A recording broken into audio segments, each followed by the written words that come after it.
Shout out to USARK and all USARK members. If you don't know what USARK is, don't be ashamed. Just go ahead and click the third link in the description below. See what USARK is all about, okay? You never know when legislations are going to hit your backyard, so that's why it's very important to consider becoming a USARK member today. These numbers really do matter, and they look at it for consideration when it comes to battling legislation. So first and foremost, thank you, Phil Goss. Thank you to anybody out there who partners up and volunteers with USARK organization. Thank you for anyone out there who's a USARK member. And if you can't become a USARK member today, please talk about it on your platforms. Let your neighbors know, let all your pet stores know what USARK is here for, and it's here to fight for our animal rights. Thank you to every USARK member and USARK supporter out there.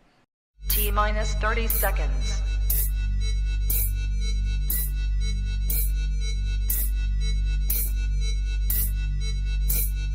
T-minus 20 seconds.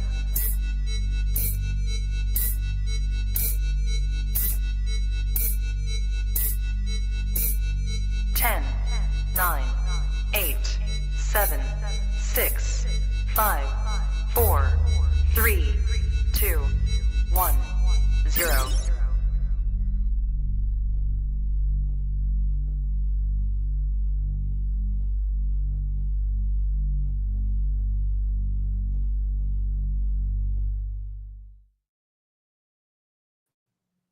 Trap Talk Reptile Network, the coolest reptile network in the world. Episode 644. New brain on the block. Frank from Lock In Loaded Ball Pythons. I'm your boy MJ. Hit that like button. Hit that subscribe button. Hit that notification bell. Drop a comment. Let me know your feedback. What do you like best at each comment, at each show? Of course, with me tonight, if you don't know, you bout to know. Big E, Top G, Billerino Reptiles. Another glorious Monday. What's up, fam? How's everything? What's up, everybody? Y'all ready? Tired. Rodents, man. I'm telling you. Oh yeah. They really get you. And listen, I finally sent a bunch of merch out. Holy shit. I feel accomplished today. I really do. Yeah, let's go. Let's go. What's good with you though? What's good? Hey, I have to ask you, was my polo involved in that? Yes, it was, by the way. Poor guy. Yeah, definitely. It's on the way. I was gonna tell you during sound check, but I completely forgot. But what's good, bro? Let's catch up. What's cracking with you? You had a show this weekend. Yeah, Vended Lakeland. That's one of the so-so shows. I ain't gonna lie. Saturday was, Yeah. Sunday, was good. So made some money, got some new customers. I met a guy that just bought a green tree. Nice. Told him about All in the Tree Tuesdays. So, we networking, we grinding, we doing the work, bro. Wait, so he bought a green tree at the show? He said he just got one, but I don't think he got it at the show. I would have said off to a rough start. Well, listen, I didn't ask, bro. But I can't judge. Listen, I think it hasn't even been a year since I bought a snake at a show, which is actually still here. Yeah, you got mad experience, so yeah, and I understand the loss that whatever, but cool, man. I'm glad that show went so better than your expectations. You'd say? Yeah, I say so. But what I wanted to say real quick is that we got to grind and we got to do the work. We got to do the little things every day. It all adds up. Yeah. And what's funny, it's like these little things are things that you could easily ignore and feel like that's not important, and then it can get to a point where it's too late. Not that it's ever too late to change, but also like why waste time and why have to play catch up on something that you could take care of now? And when it comes to all these little things, and there's a list of these little things, it goes forever. As little as like showing up, being ready to vend any show you go to like posting every day, like it all adds up. Yeah, 100%. All right. Listen, before we get to tonight's sponsors, why don't you give us a little bit about tonight's guest? You lined this up. I just came across the individual because of you. So what do we have to look forward to tonight? Frank's a great guy. I met him through Keys. Got some amazing animals. Another Florida cat. Met him in person at a show. Cool. One of the nicest, humblest guys out there. In absolute love with the industry, the hobby, the animals. Right. It was time to get him on here.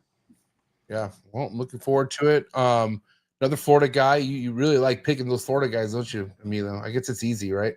But yeah, we're gonna get into it tonight, man. Shout out to everyone in the chat. Just to remind you guys, Trap Talk Reptile Network is 7 days a week. That's right, Monday through Sunday. You can find a new episode that is all related around reptile keeping, breeding, etc. Man, the whole entire hobby, the industry, whatever you want to call it, man. So thank you to any support out there, wherever you listen to any episodes on all major audio platforms: Apple Podcasts, Spotify, Google Play, Spotify. Don't forget to rate, review, and subscribe even on those platforms as well.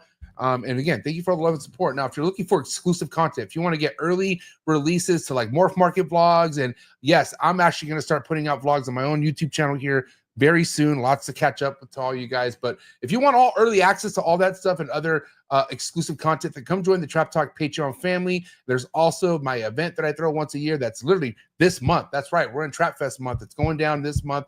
My event called Trap Fest, where I bring together all breeders from all over the country for all my Patreon members. It's a good hangout. So if you want to get invited to events like that, come join the Trap Talk Patreon family. Click the very first link in the description below. Connect to the Discord and also connect to the Instagram group chat where it's 24/7 popping. We got trappers from all over the world, man. So listen, Patreon members, you guys are my heart. Also, new merch dropping very, very soon, and all my merch is strictly for my Patreon members. So yes, thank you, Patreon members. I love you guys. Really, really, really appreciate the support. Freaking just amazing. So let's get to tonight's sponsors.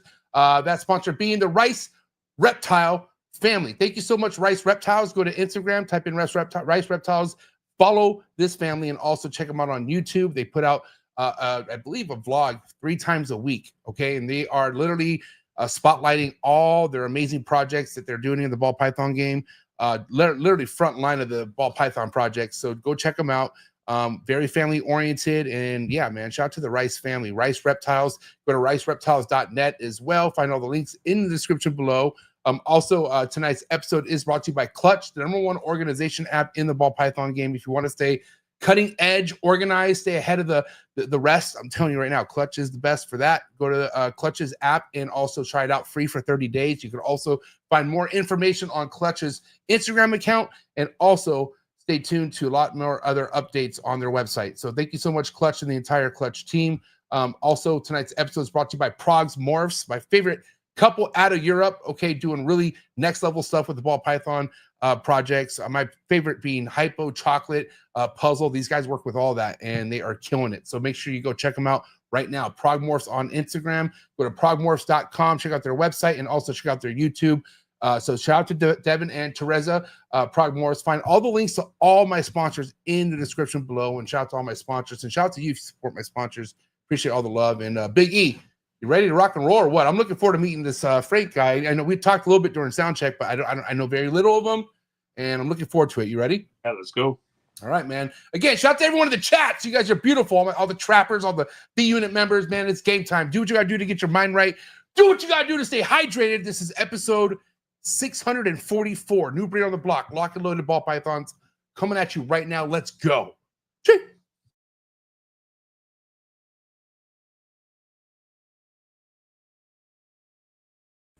Good. You ready for do more in the future? Trap Talk podcasts? Yes. Man. Only Trap Talk. Exclusive. Yes. Exclusive. Oh. So stop calling us. Rub the spot, get the club to pop. When I come up with the crop, God love it or not. I'm hot from the hop to the rub the spot, get the club to pop. When I come up with the rub the spot, get the club to pop. When I come up with the rub the spot, get the club to pop. When I come up with the rub the spot, get the club to pop. When I come up with everybody, we do it. Everybody, we do it.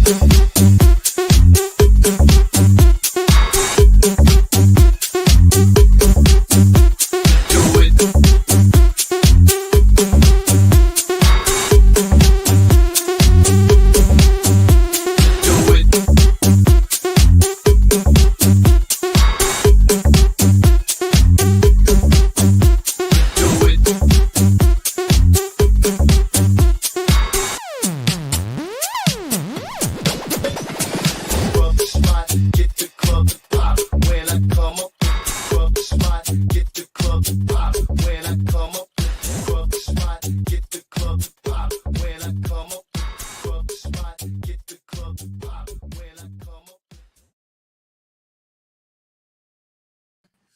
And we're live, episode 644. Frank, what's up, Frank? Welcome to the trap, my man.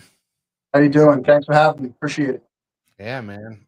Another Florida cat. Yeah. You guys are deep. You guys don't play. I'm telling you, man. There's like it's either Texas or Florida for the most part. Florida guys. Yeah. But it's all good, man. Some of the best out of there. So for sure. Thanks for being here. Why don't you let us know what part of Florida you're in? Remind me. I'm in Brooksville. I'm an hour and a half west of Orlando. Okay, tight. And new to the game, or how long you been messing with ball pythons for? This is my 5th year breeding. I started in early 2020. Started to grab a couple of animals. So 2020, you started buying in 2020? Yeah, I started buying some animals in 2020. Let me say this, man. You guys in Brooksville, there's a lot of you, man. You guys, let me tell you, there's rats, mice, and ASFs plentiful in that city, huh? Yeah. Oh yeah. So you got Steve, you got yourself, you got I think you got Olympian, right? Yeah, Olympian, Steve's morphs. He's right 20 minutes from me too. Yep. So I'm probably missing a few, but so 2020, let's talk about what was going on in your life in 2020 to the point to you want to get into ball pythons. Well, I always collected animals all my life. Ever since I was a kid. I was working, 8 years old, diving on the logs, grabbing ribbon and garden snakes, But I grew up and then got married, had some kids, and then got my son when he was like 6 years old, big regular ball python, regular big female. And then he liked that. And then as they grew older, they got into snakes and stuff like that, reptiles. And then we moved to Florida. And he wanted to get into more snakes with my other son. And they were like in their 20s now. And I'm working on a boat at this point. I'm on a tugboat and delivering fuel back and forth from port to port. But I work 2 weeks on, 2 weeks off. Wow. So one day I come home and they want to do a side thing, and they're like, Dad, can you build me, like a cabinet with tubs in it for snakes? I'm like, all right, what kind of snakes? Like ball pythons. I'm like, oh, all right, And then he showed me some of the ball pythons. I'm like, those are ball pythons? Because I wasn't ever used to seeing those, And I've been out of the game, with the reptiles and everything because I was on that boat.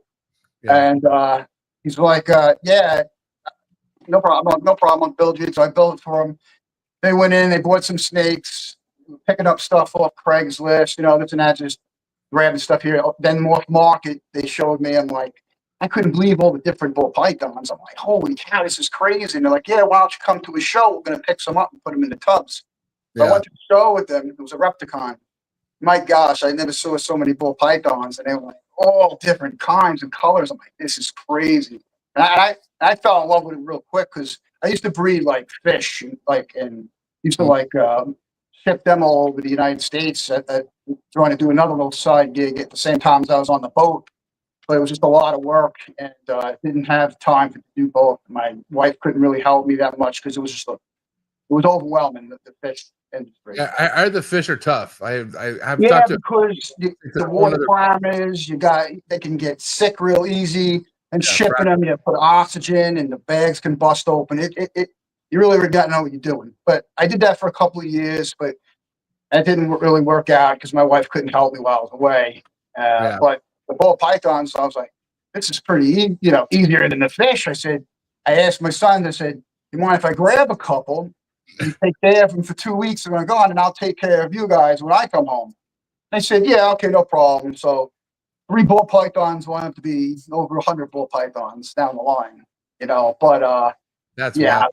Yeah, it was just crazy. But I just love seeing all the different morphs and stuff like that. I like creating stuff, like art. And this is where it was at. I did the same thing with the fish. I would do hybrids and stuff like that. Create different species of fish and sell them like that. So you can easily say without your kids, this probably wouldn't be a thing you'd be doing. Like your son basically put you on all this. Yeah, I didn't know about it. I didn't know about MORPH Market. I didn't know about anything. You know what I'm saying? And then I give them all credit for getting me hooked onto this.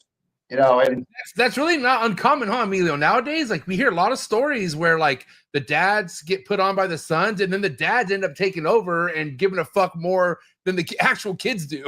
well, that's exactly what happened. I had a customer.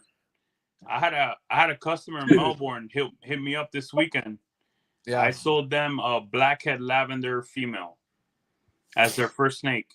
This was maybe 5 or 6 weeks ago. They just bought their first pair of investment ball pythons. Wow. Yeah, they checked with me first to see if I had anything like that, and that's what we do, man. You know, we start this passion, and yeah. Well, my kids, they're actually, you know, one got married. He's looking to buy a house. Yeah. My other son's engaged. So they were selling off all their stuff, and they didn't have stuff like me because they just bought a lot of basic stuff back then. They didn't really keep upgrading and keep on top of it because their lives got so busy. Yeah. So I just bought the rest of their racks, and you know, and now they're just like, you know, they're almost done selling the rest of their, you know, the rest of their stuff. And that's why, like, dude, me and Emilio, we brought basically some kids on this show before, and it blows my mind how some fucking 20-year-old could have his shit all together where he could operate and run a goddamn ball python business and kill it. There's that kid DJ out of South Africa. He's fucking shit. Oh my god, that kid is he's built for this shit. Like it's cool to see that, you know, but it's also awesome to see the influence to, like, because Frank, I always talk about this with Emilio and everyone else on the show. Doesn't it make you feel young doing this? Like you feel like a goddamn like a kid again. Oh yeah, I'm 53. I got hurt on the boat, so now I'm doing this full time. My wife's actually slack, and she's working a little bit. This way I can really concentrate now on the animals and, you know, really dial in my stuff, you know, which I'm trying to do now, you know. Wow. Okay. So 2020, let's like kind of speed 2020 to when you first started breeding. Like, okay, well, actually, no, hold on, time out. Before we get to the breeding part, I always, what's in my head, I always wonder, like, when did that person start dropping money on the racks? Because it's one thing to buy a snake, but once you start spending thousands of dollars on a rack system, that's when you know how serious you are. Yeah, so, right. It was 2020. Well, I bought their stuff and I built their rack in late 2019. That's when they started. I purchased mine in 2020 when I went to the show with them. And you were at the show knowing, like, I need a rack. Like, I'm just no. I wasn't, because I didn't know how involved I was going to get until I got into that show. When I got into that show, I'm like, all right, you know, I can make this into a serious thing because I love doing this, you know, and it looks like the industry there's a lot of freaking people here, you know. I'm like, it's not like a couple of people, the place is mob, you know. So a year later, that's when I started getting some more ball pythons, and then we said, you know what, let's just get racks. So we chipped in, we all bought the racks together, and I just started loading them up pretty much, you know, picking stuff out, you know. They did their stuff their way, and I did my stuff my way. You know, it wasn't a together thing. They had their own little separate thing, and I had mine. Right. Yeah. Okay. What was that first real investment animal? My first real investment animal was pastel Mojave Monsoon from Justin. How long ago was that? That was in November of 2020. Oh shit! You bought them. COVID was going on, and I knew I wanted to get serious into it, and I knew there was got to be a way to do it the right way, though, because, you know, I see the higher end animals on MORPH now, so I'm looking through all that stuff, and I'm doing videos and stuff, and I'm watching Billy, and he's hatching out the first monsoon. He's like, oh, he's going crazy, and I love the way that thing looked in the egg too, you know. And I miss that era. That was a unique era. That day, you know, remember how crazy Billy was on YouTube? Just the excitement he brought into it, man. It was. I'll never forget that. Like, we give a lot of props to Barcheck and shit like that, but I will give it to Billy. Like, he had a huge influence on me back when I knew jack shit, and I'm just watching this guy go fucking crazy, ballistic, and he was like, you know, he's a kind of nutty like I am, so it's I can relate to how his energy was. You know what I mean? Yeah. Go, Biggie. His first monsoon. Yeah. Not the first. No, his. Yeah, right. His first monsoon. That's the first time I've seen one. You know what I'm saying? Right from that start. Same time. Yeah, the same. First time I ever even heard what a monsoon was came from Billy. Yeah, exactly. I didn't know a lot of the, but also this is why. Check this out. This is a great example here, because me and Emilio always talk about, like, if you're just somebody in here who has cool shit, but you don't tell nobody, meaning you don't post, you don't put your shit out there, like, no one's ever gonna really remember who the fuck you were behind shit. And I know there was that guy who did Monsoon first, but guess who was fucking hitting YouTube so heavy? Was Billy. So anytime, for the most part, you mention Monsoon, people think of Billy. I swear to God, that's only props to Billy for grinding it out and doing what he does. You know what I mean? By the time Billy hit that Monsoon, Dave Green had sold 20. So I mean, but again, like I said, for the most part, nobody knows who the fuck Dave Green is. You know what I'm saying? And that's my point. No offense to Dave Green, but I just found out who he was a year ago. Not that I'm saying I know everything, but I have been doing a podcast for fucking almost 6 years, and some cats just like the hype.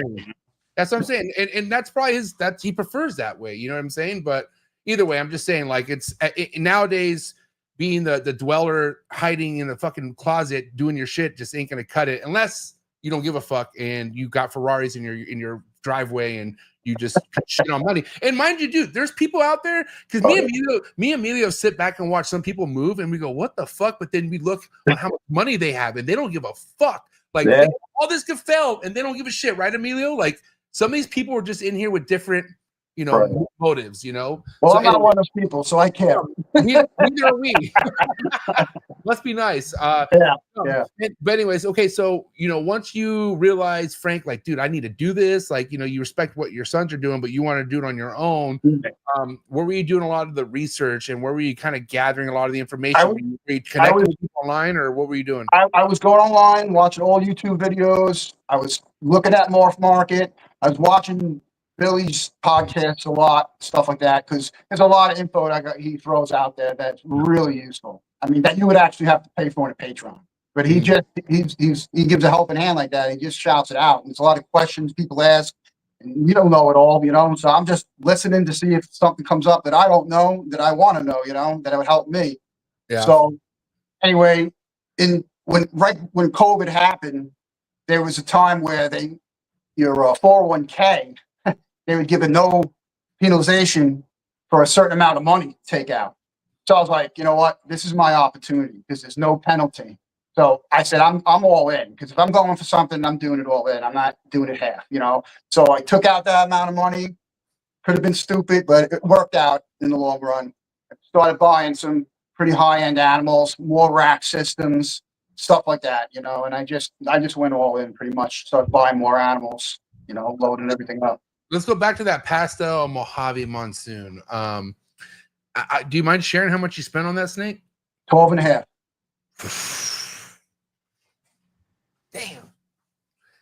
Damn. Okay. So, and it was a male or female? Female. Okay. And how big was it? It was a hatchling. Oh, so it was a baby. Oh yeah. It was almost all the stuff I bought was a hatchling, except for 2 females, which I first started. Those were the 2 first breeders I bred that season in 2021. I got 2 clutches. Frank, a male would have been like 20, right? Yeah. The males were a little more expensive, I think. But you didn't really see anything. I was just cruising on MORPH Market, and all of a sudden, it popped up, just listed. And I said, oh my gosh. I said, I told the kids, I said, yo, Monsoon's right here. Yeah. Like, yeah, but you ain't getting that. I said, yeah, watch this. Damn! I bought it right away within like, soon as it got up there, I was all in, like I said, and I fell in love with that thing from the beginning anyway. That's not my favorite morph. So I bought it right away. And then she's been good to me. She gave me 2 clutches ready. She's on her way for the 3rd one. Let me ask you this, because I'm going to give you my opinion when you answer. Would you recommend anyone starting with a female that high?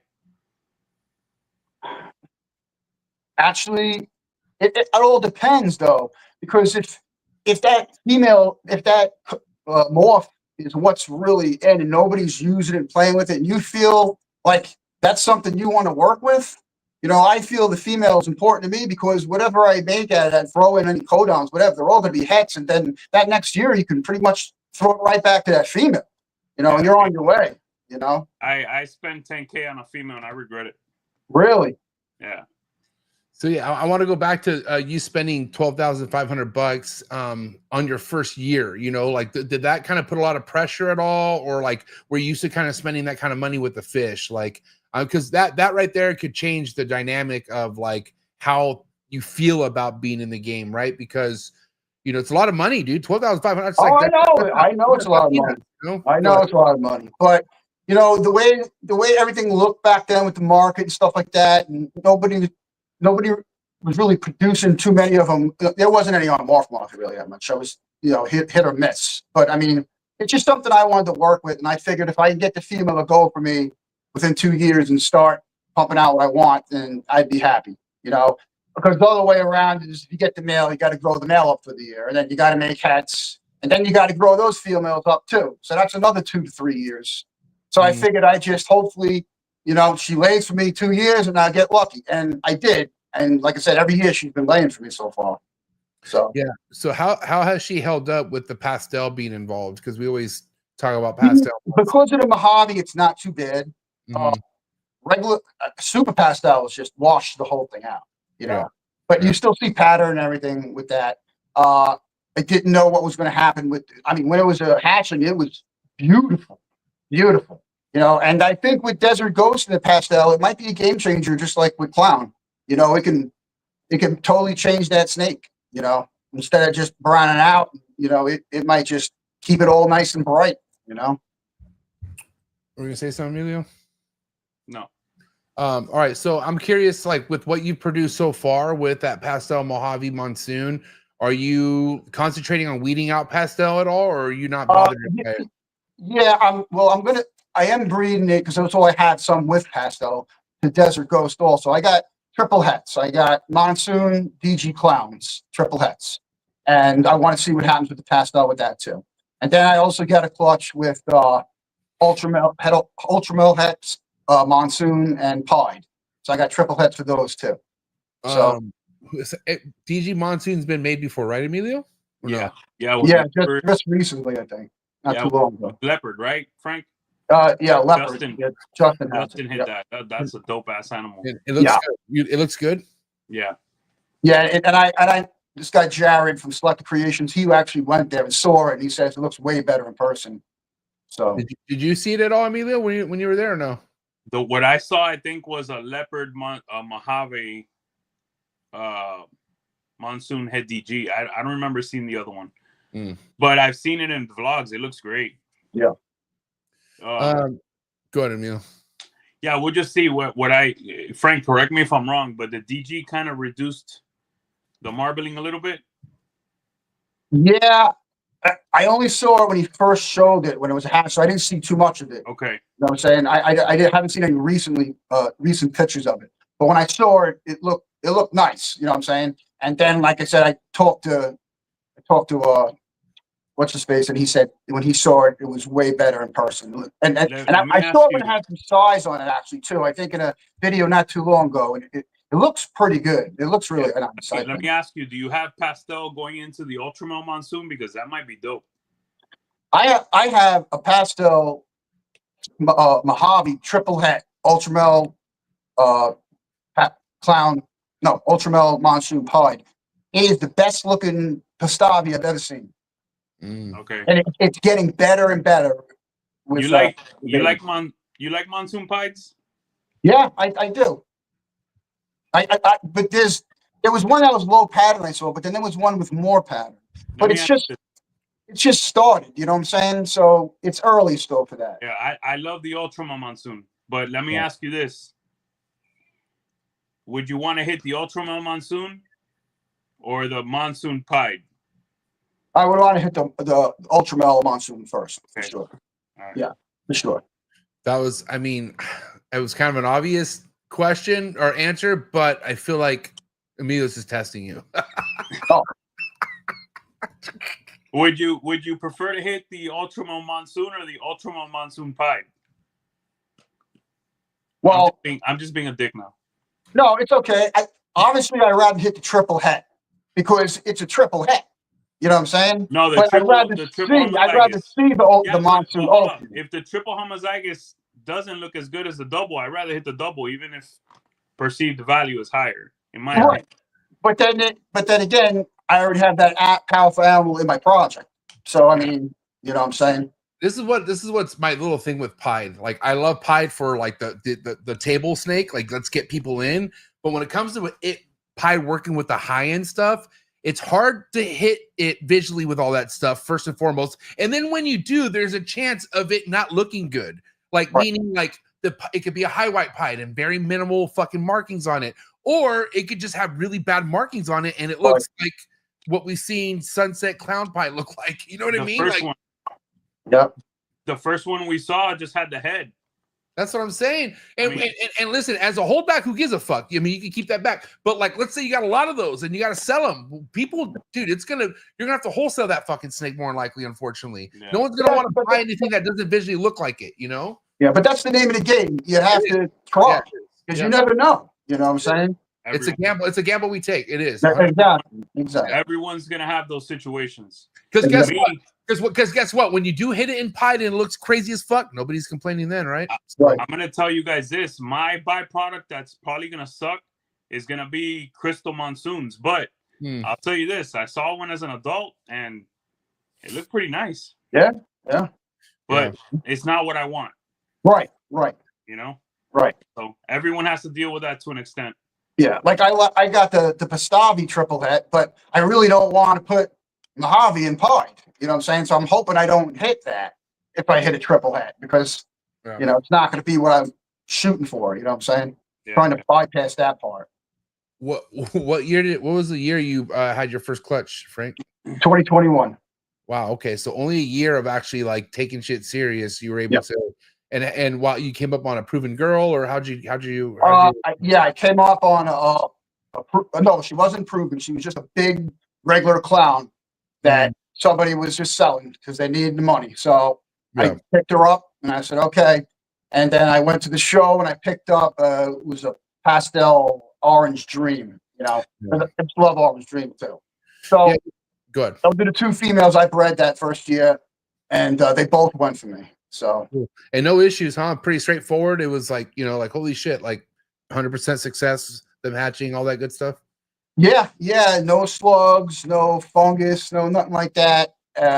Just watched everybody on YouTube, how they're setting everything up, pretty much mimicked it, you know what I'm saying? And 50-something days later, we had pips and started cutting them and it was great. I couldn't believe it. And I was like, oh, this is awesome. You know, like I bought my first male that I bred to the both females was a cinder black pastel red stripe.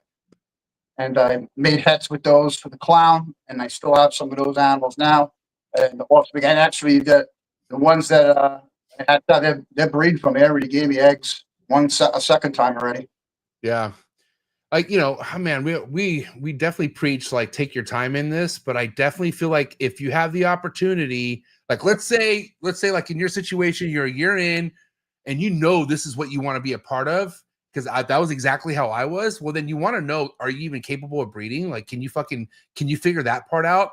And it's crazy to think like you spend thousands and thousands and thousands of dollars before you get to your first clutch, right? And to wait that long to see if you're capable, because here's the thing, not everyone's capable, dude. It's crazy to think, because as easy as this is, not everyone can hatch out a ball python. Surprise, okay? And I gotta tell you, when me and Emilio see someone share their first clutch and it's shit, my heart just like, dude, this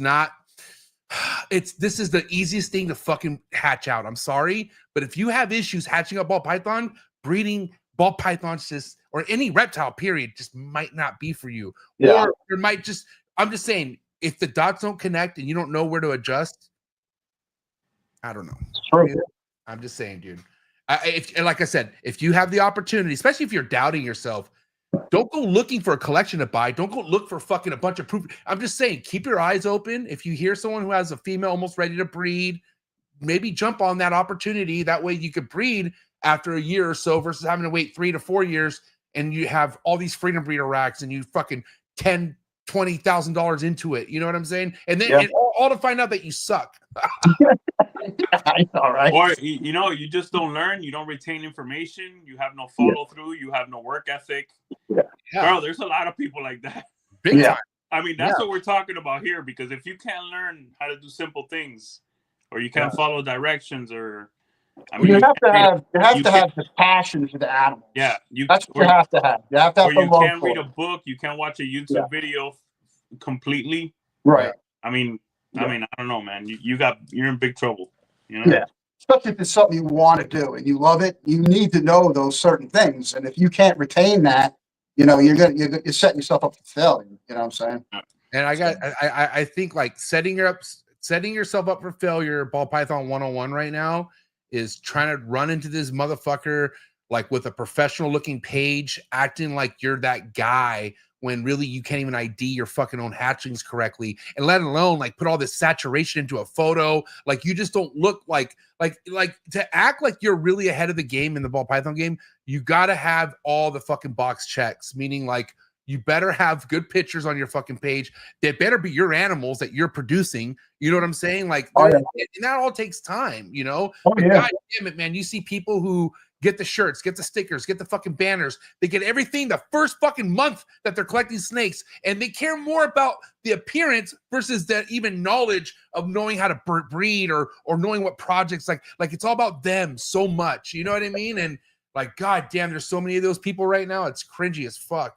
It's nuts. Go ahead, Emilio. Real quick, MJ, getting back to what we were like 20, 30 seconds ago.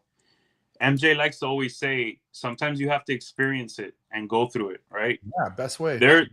You have to. There's YouTube content out there that's completely wrong, that's misleading, that'll take you down the wrong path. Sometimes you get bad information. You have to just go through it and learn, and then get with the right people, you know? Or sometimes all that information goes out the window when it's happening. You just don't think sometimes. Like, do you know how many times I watched chondro feeding videos before I had to learn how to feed my first chondro? And none of anything I learned really was like, it's just not happening in my head. Like what I'm thinking about is what's in front of me. You know what I'm saying? And so, and a lot of that, like I said, I'm not saying don't do the research, but once you have research that you've done to mix on top of your experience, you connect the dots on like, oh shit, so that's how that worked for that dude in the video or whatever. You know what I'm saying? But nothing's gonna make more sense until it's happening to you firsthand. You know, not fucking your favorite YouTuber. You know what I'm saying? Yeah. So but also that's what I'm saying. Like, you know, do it mindfully. Like if the opportunity arises, you know what I mean? If you have a good quarantine room and you see an opportunity to get an adult female that hasn't bred or only had one clutch, and that's, you know, genetics that you really want to fuck with, then get that snake. Just quarantine it. Like I can't believe, like, what's the thing that we have to talk about now is quarantine. Like people, I guess, aren't quarantine shit, and it just, that's fucking wild to me. And I'll never single out these people because it's not cool. But I gotta tell you, the last 4 weeks, I've had maybe 6 people hit me up asking me how do they get rid of mites, and I'm like, what? Like, what is fucking happening right now? Like, how did mites get into your collection where I know you've been in the game for at least 4 or 5 years? So how are you getting mites? The fuck?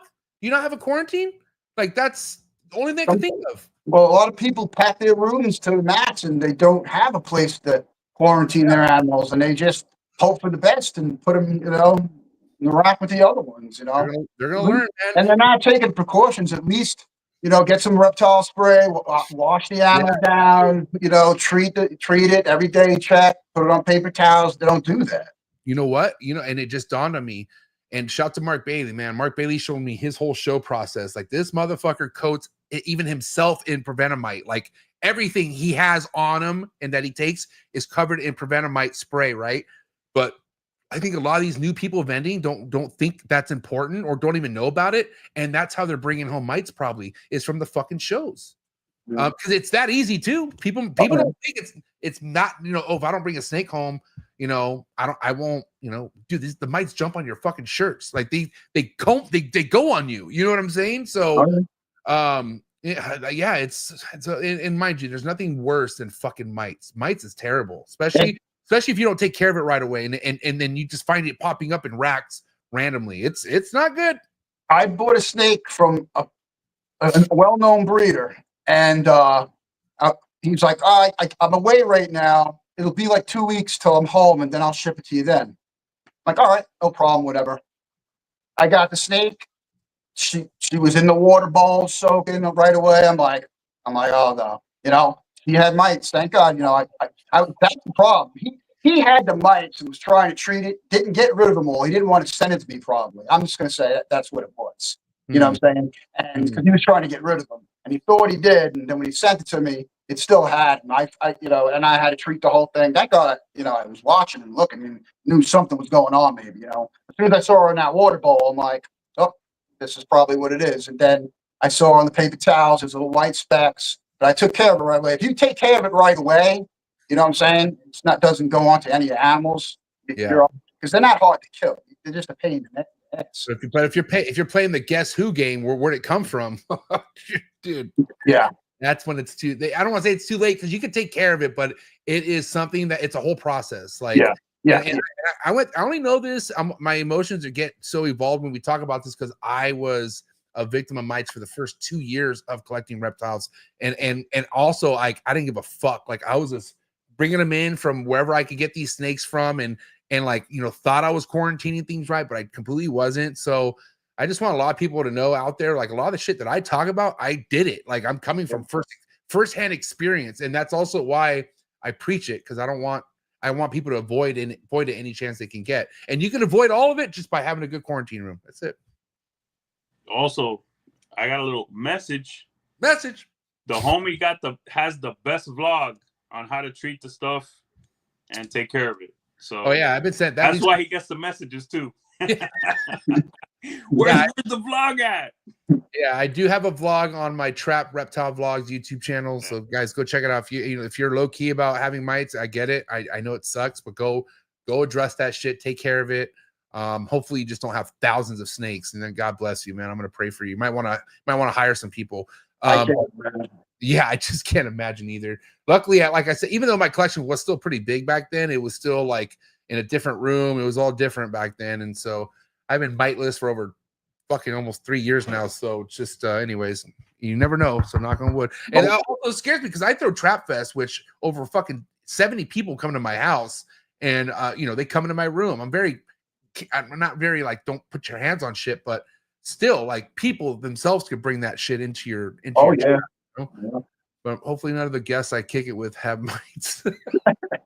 You sick fucks, don't come over. All right, so listen, I want to go back to, you know, you really kind of like, you know, because the Pastel Mojave Monsoon, what a building block for you. Like, that's an important project. So what was next after that snake? Like, what was the next project that you were fucking honed in on and you wanted to get in on? It was Clown and Desert Ghost. I bought another hatchling. That was Super Pastel, Enchi, Clown, Het Desert Ghost. And Super Pastel, Enchi, Clown, Het Desert Ghost? Yeah, and then I bought a Leopard Desert Ghost Het Clown, and I raised that girl up and that boy, and I got a clutch from them, and I hit really good odds. Like, it was like 7 eggs, and every single one was a visual. I hit like five. I hit 3 Enchi Leopard Desert Ghosts. I hit a Leopard Desert Ghost Het Clown, and then I hit another Pastel Leopard Clown Desert Ghost, and then I hit a Clown. Was it 8 eggs? Yeah. Then I had a Pastel Clown Het Desert Ghost. I sold that. I was a boy, and then I had a Pastel Desert Ghost female. The whole clutch is pastel, though, right? Yeah, the whole clutch was pastel. Yeah. So how the pastel DG Clown visuals look? How do they turn out? They glowed in the dark. Yeah. I cut them all out. I cut them on Hair Down Friday, and it was just mind blowing. They were just glowing, you know, and they still look great today. They really do, you know. And right now, a couple of them are over 20 millimeters. So nice, damn. Okay, so they're pretty. They're already. So these are snakes you hatched out 2.5, 3 years ago. 2 years ago. Wow. Okay. Yeah. Yeah, these are sick. Oh my god. Yeah, dude. I mean, Emilio knows. Emilio's seen the DG Clown shit that I have that I hit that has pastel and fire in it, which is technically like a no, but it fucking looks sick as shit, and they're aging greater than ever. You know what I mean? So yeah. I'm not opposed to it. You know what I mean? I'm not. But these look clean right here, man. Like even with the white head, that might be a super red. But look at that. Oh my god. Yeah, they're great. Fucking great. Look at that one. Woof. That's what I'm talking about. What did you put those girls to this year?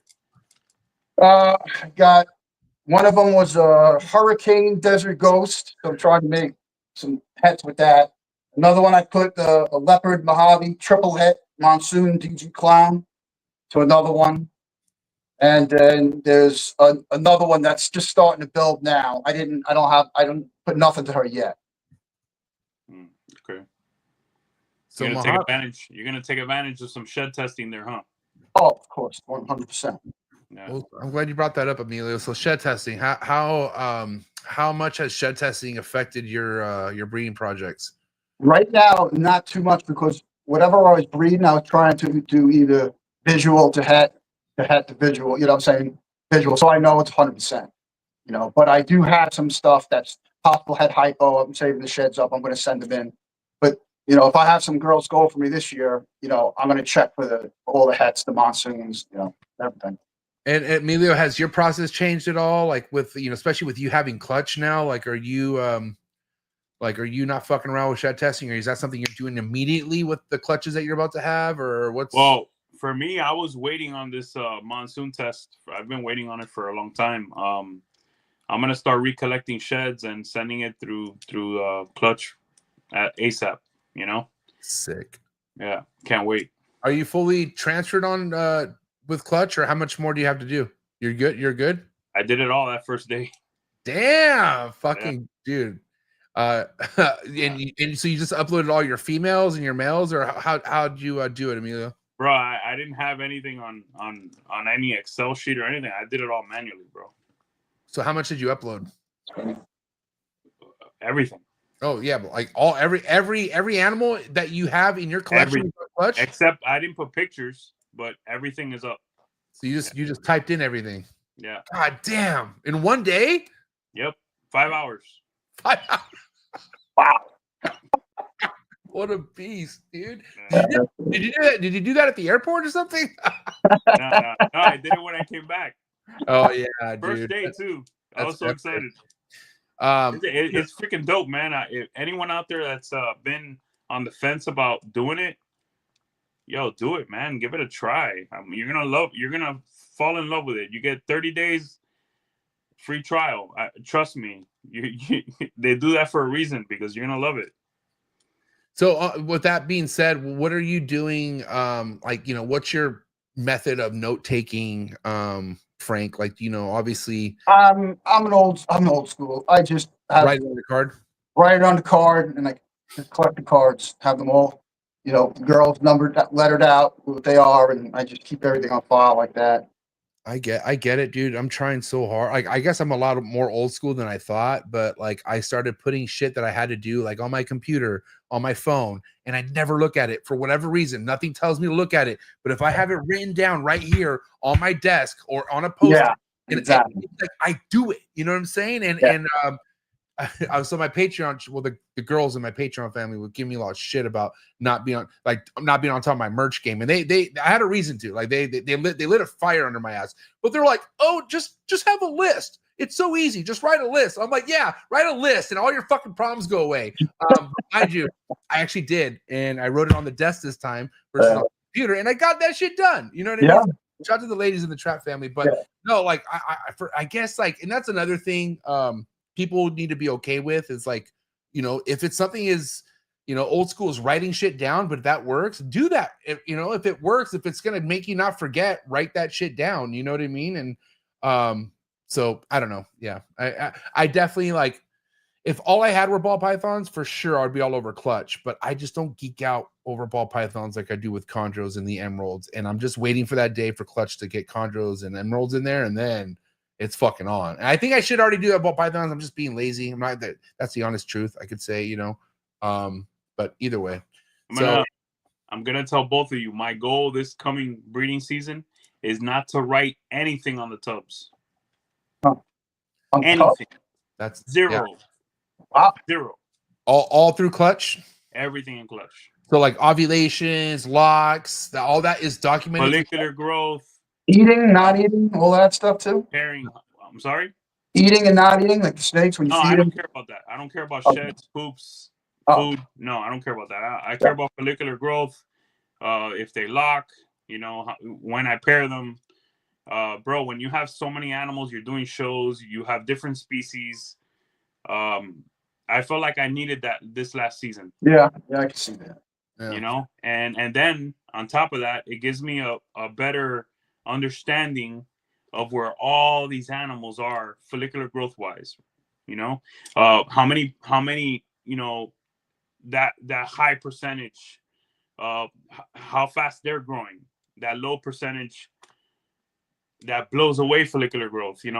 These animals, they kind of all do it a little different, but the high percentage grows slower. So I just want to be able to compare all that on the computer.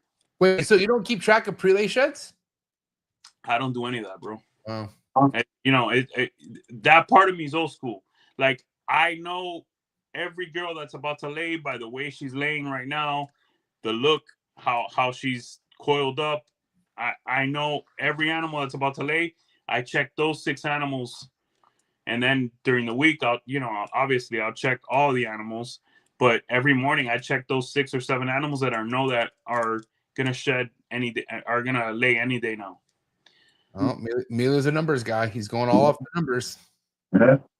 That's wild. For me, it's the look. It's 20 years, bro. Yeah. It's a lot of experience. I'm still a newbie learning. Yeah. I mean, Yeah, obviously I am too. I don't track any of that stuff anymore, bro. Yeah. When I said that at the meeting, Justin was like, "Yeah, that's very old school." I said, yeah. But hey, I'm on clutch now, and I'm gonna try some new things. Yeah. All right. So, okay, DG Clown is what you said. That was that next big investment for you. But before we kind of keep talking about recessives, like what have been the important incomplete dominants? Like meaning ones that you are looking to hit, ones that you want to stick around.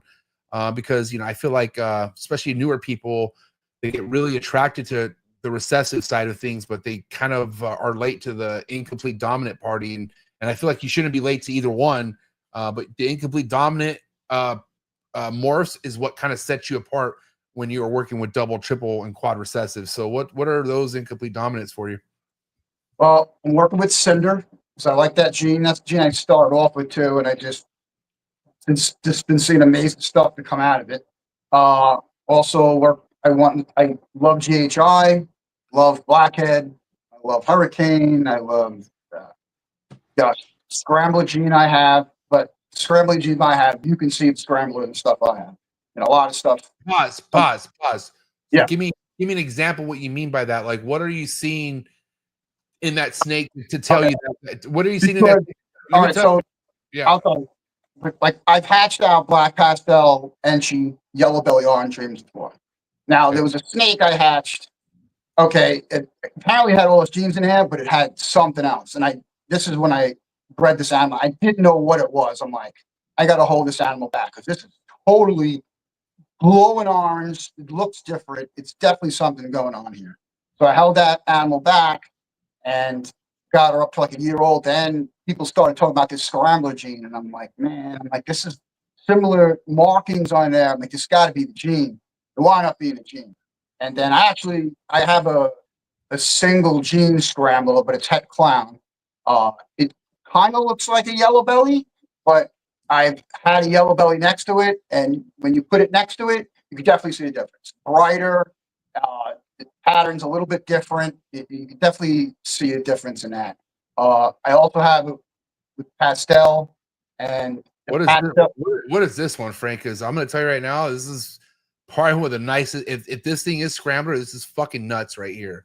I will say I like this, even though that's not even the good one. That's without yellow belly.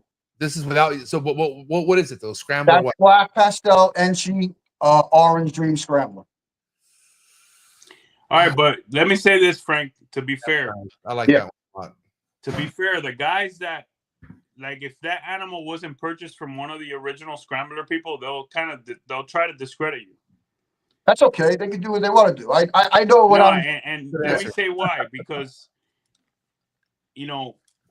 there's no proof that this is even a gene yet. So a lot of people are doing this, saying they have Scrambler just because an animal comes out looking like that. Yeah, but you could see, like I said, when I'm hatching them out, I had a girl, she laid 12 eggs each time because I tried it again the following year with the same girl. And I wound up hatching out more. Yeah. And you could definitely see the difference. I mean, they glow orange. It's just, and as they age too, the back part of the snake, it comes up, the body, it lifts up. It's just, and the orange is so intense. And that, like I said, that's not even, that's nothing compared to the one that has yellow belly. The one that has yellow belly is just absolutely insane. Is that on your page? Yeah, it's on my Instagram. You know where exactly? It's down towards the bottom, more probably because it was a couple of. So, like, okay, here's the thing. Right there. Look at the one. Look at that. Okay, this is pretty sick, bro. Okay, but here's the thing, like, right, and this is why, like, I don't know, like, I've seen this, I feel a little better about Scrambler, thank God, because lately it's been just been terrible mentally what I've been thinking. But now that I'm looking at this, I feel a little better. But we all know black pastel is fucking gangster. Like that's a real powerful gene. But I don't work closely enough with Orange Dream or black pastel like this to see if that's capable of doing just by itself. I don't know. Like I just by looking at this, like, let's say we're not even on a podcast right now. I would just like scroll and look at this snake. I would think like there's more than just black pastel or OD in this snake. Like there's something crazy going on in this snake. That's like why I held that snake back, and she's actually she just pre-lay shed for me.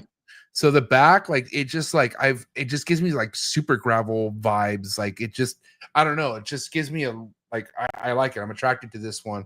I will say finally, this is a scrambler. I could say, you know, quote, if it's a scrambler that I fucking like. Like this is really cool. I'm digging this for sure, Frank. So what's the game plan? Like, and that's the thing, you know, I love your attitude. Fuck it. It doesn't matter what anyone thinks, because I think that's all that matters when it's your stuff. Like when it's your art, who gives a fuck? If it's your art, you bought it, you fucking stick with it, right? Exactly. So, but I'm curious how you are going to, like, are you prepared to, like, once the scrambler test does come out, are you going to test everything for scrambler? Like, how do you, like, okay. And how much scrambler stuff do you have really? Like, are you just keeping it? Like I just hatched out those two claws. I bred it back again to see if it would reproduce again another one of those, and it did. It actually, I have another one that's even crazier than that one. But I said, okay, that's it. Now I'm all in on this. And then I held back a couple more. Then I put it into some clown stuff. Put it into some hypo stuff. And put it into some pied stuff also. And I got clutches coming right now. I got a clutch that dropped yesterday. Possible had pied and possible had hypo to scramble in the mix too. So, and I eventually want, and if it all goes well, and you know what I'm saying, I want to eventually put it into monsoon, of course, too. Dude, this is cool. I finally feel good a little bit about scrambler. Those are beautiful animals. That's a fucking cool. You can't take nothing away from those animals, and that's what I wanted. It's kind of like, you know, and I've seen it with Sunset already, but I haven't seen enough of them. But like, I know it's possible to make a really dope Sunset. You just don't see a lot of them. That's all. You know what I'm saying? Yeah. But it doesn't mean you don't work it. No, it's just you got to get to that point. And I got to say right now, whatever you're doing now, don't keep that direction. Like I will like keep making that shit even brighter, whatever you got to do. I just wish, here's another thing I wish with scramblers. Like, I want to see more shit like that has no OD in the mix. Like I want no other brighter stuff fucking with that snake. You know what I'm saying? I think there's a lot of what's making me feel like that snake we looked at is scrambler is the pattern on that fucking snake. And the level of coloration is like almost bigger than high OD. Like it's like on steroids. You know what I'm saying? Yes. So that's a fucking really sick snake, man. Props to you. Thanks. Appreciate it. Okay, let's keep going down the incomplete dominant list. Oh wait, hold on. I want to go back to the other one that you said. There's the first one you said. What was the name? Cinder. What the fuck is? I've heard this before. It's been a long time, but why don't you explain Cinder to us? Okay, it's in the mahogany complex. A lot of people say it's the same thing. Mojave, you said? No, mahogany. Mahogany, okay. Yeah. Now I had mahogany, and they do vary, but the Cinder stuff that I have is just so turbocharged compared to mahogany. It does a lot of similar stuff, the same stuff, but it amps it up way more. The underbelly of it looks like popcorny, like lace, like even crazy stuff. I have a single gene. She just laid for me again, just a second time, and it's an insane looking animal. I have a spot nose. red stripe cinder that is off the chart male. He just locked up for the first time last week for me, so I'm really happy about that. Is that snake on your Instagram by chance? I don't know if it is. I mean, I can show it to you if you want to see that. Yeah, I mean, let's see how it looks. I'm curious. I want to see it. Cinder. I love learning, even though I don't. Sometimes I do. Right now, this is cool. You all right, Milo? You doing all right? Yeah, I'm good. Okay. I'm gonna give you the big screen, buddy. That spot, no cinder, red stripe. Oh, let's see if I can get his head to turn around. There's the head. Let's see all that lifting up, all that popcorning, crazy alien heads. Yeah. Okay. So what are you pairing that up to? Who's even? I paired this up to the spot nose orange dream cypress het clown. So I'm doing head to head, but Nice. I want to see what I'm going to get out of that. Say that again. To what? It was a spot nose OD cypress het clown. So you're gonna make super. You're gonna make super. I want a Powerball anyway. So I'm that's what I want. You know, if I can hit a Powerball with all the genes in it, it's a clown. I want it. You know what I'm saying? Yeah, I mean, listen, I get it. I know there's flaws, but there are also ones that do just fine. So yeah, exactly. I mean, there's a lot of morphs that have wobble and everything else, and you know what I'm saying, they do just fine. But I'm not doing it to purposely make a wobbly animal. I'm hoping I don't hit the Powerball. I want one, but if I hit it, I just hope it doesn't have a wobble. But you know, I do want to see it in the clown version though, with the orange dreaming and stuff. You know. So what do you think of that, Emilio? I know. Well, the thing is, too, when Mahogany Test comes out, I'm just throwing the shed right in there to see if it's Mahogany. No, man. Listen, I'm not into Powerballs, bro. Yeah, I hear you. We might as well breed spiders if we're gonna hit Powerballs. Well, sorry. I understand what you're saying. I just love the way the Powerball looks. You know, it's a beautiful animal. It's a TTD, like to the 10th power. Like meaning we're like you're guaranteed to get the DTD, or they're not all DTDs? Has always said that they're a lot worse than spiders. But I don't know. I've seen some pretty bad spiders. I've seen some pretty bad. Me too. Wow, Emilio, fucking they're beautiful animals, but you know, eight ball killer right here. No, but listen, I will say this: at the end of the day, you're not going to get all fucking 8 balls. You know what I mean? You're going to get something. I feel like in a good sense. Like, listen. I'm with odds, right? I would love to have a beautiful Powerball. I'm with him on that.